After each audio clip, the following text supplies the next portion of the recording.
Welcome upstairs to our broadcast position here in downtown Houston as we get ready for the opening match of 2014. I'm Lane Zeben, joined by the keeper, Jen Cooper.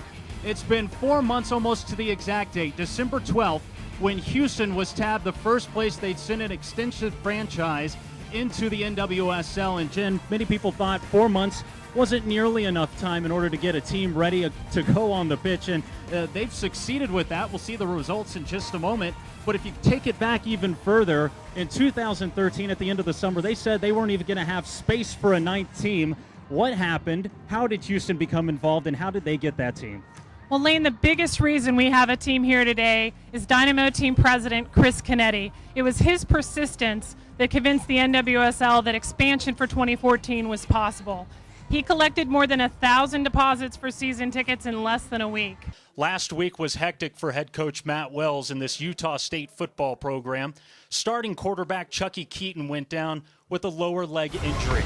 Keaton came into the game against BYU second in the country in touchdown passes, but on this third down play, keep an eye on Keaton's left knee. The sold-out crowd went silent. Keaton down in pain.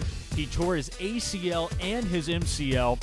The heart and soul of the Aggies is now staring at an 8-month recovery. So Keaton took to Twitter later that night. I want to thank everyone for their support. Small setback, but nothing will get in the way of this team prospering.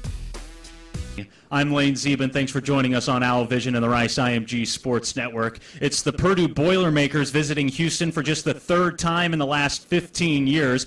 This series is split between the two teams, and the Rice Owls are trying to avenge a loss to the University of Houston from Wednesday. They got an excellent start from Matt Dittman, who went 7 1/3. He gave up just 4 hits and 1 run, and he retired 17 batters in a row through the second and 8th innings before he was taken out. But today, we get to see Jordan Stevens make his second start of the year.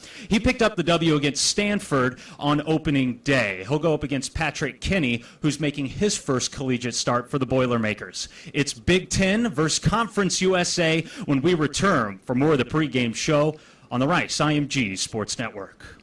Hi, everybody, and welcome up to the broadcast booth here at AT&T Park.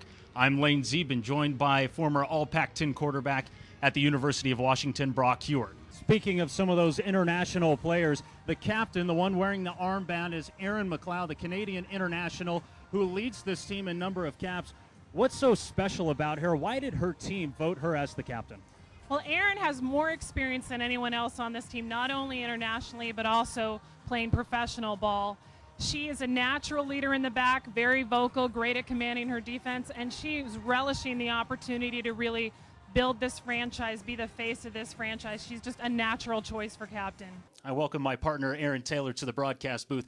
Aaron, what does Utah State have to do to stay in contention the rest of the season, and what does this do for the Mountain West Conference? Well, this thing could blow up wide open because the reality is the key to tonight's game is winning, because the winner of tonight's game is going to be in control of their own destiny for the Mountain West Conference. For Boise State, they particularly need a win, Lane, because they already have one loss against Fresno State. But there are some bright spots for both of these squads. First, for the Fighting Illini, they have the Ted Hendricks Award winner at the defensive end position, Whitney Merciless. Whitney Merciless has been special this season, to say the least. He has 9 forced fumbles. Remember, UCLA as a team has just 6 this year, and he's really self-made. Over the first 2 years in Champaign, just 2 sacks. This year, 14.5 to pace all the FBS. He's relentless in his engine, and you will see it today both versus the run and the pass. Number 85, somebody to look for the Fighting Illini. But on the other side of the ball for the UCLA Bruins, Jonathan Franklin, who's really been their bright spot. A model of consistency, over 10 100-yard games in his career. Portland Thorns FC, Houston Dash coming up with kickoff right after this. Aaron, it's been 12 years since Boise State lost a game in the month of October, but Utah State hasn't lost a conference home game yet. Who will crack first when we return? San Francisco, California, Illinois versus UCLA next.